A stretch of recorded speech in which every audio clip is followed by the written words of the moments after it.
26,000-ൽ പരം ഇന്ത്യക്കാരാണ് asylum seekers ആയിട്ട് അവിടെ ആപ്ലിക്കേഷൻ കൊടുത്തത്.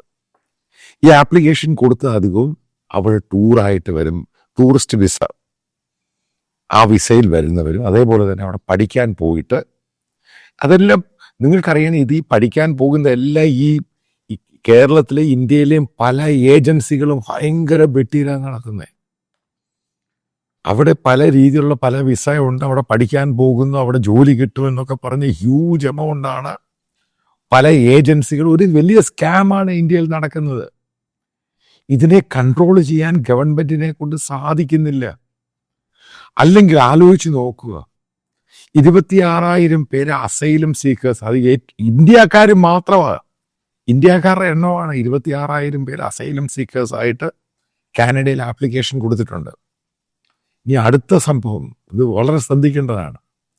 അവിടെ ഏറ്റവും കൂടുതൽ മോഷണ കേസും അടിപിടി കേസിലുള്ളത് ഇന്ത്യക്കാരാണ്. കാരണം അവിടെ ജോലിയില്ല, അവിടെയുള്ളവർക്ക് ജോലി കിട്ടുന്നില്ല. ഈ ഇന്ത്യക്കാരവിടെ പോയിട്ട് അവർക്ക് $10 ഇൻ കേസും മണിക്കൂറിന് കിട്ടുന്ന, ഇവർ പോയി $3-5-6 മതിയെന്നും പറഞ്ഞു ഇപ്പം അവർക്ക് ജോലി ഇല്ലാതാവുക. അങ്ങനെ വന്നു കഴിഞ്ഞപ്പോഴത്തേക്ക് അവിടെ ഡൊമസ്റ്റിക് ആയിട്ട് ഇഷ്യൂ ആയി, ജോലിയില്ലാത്ത പ്രശ്നം.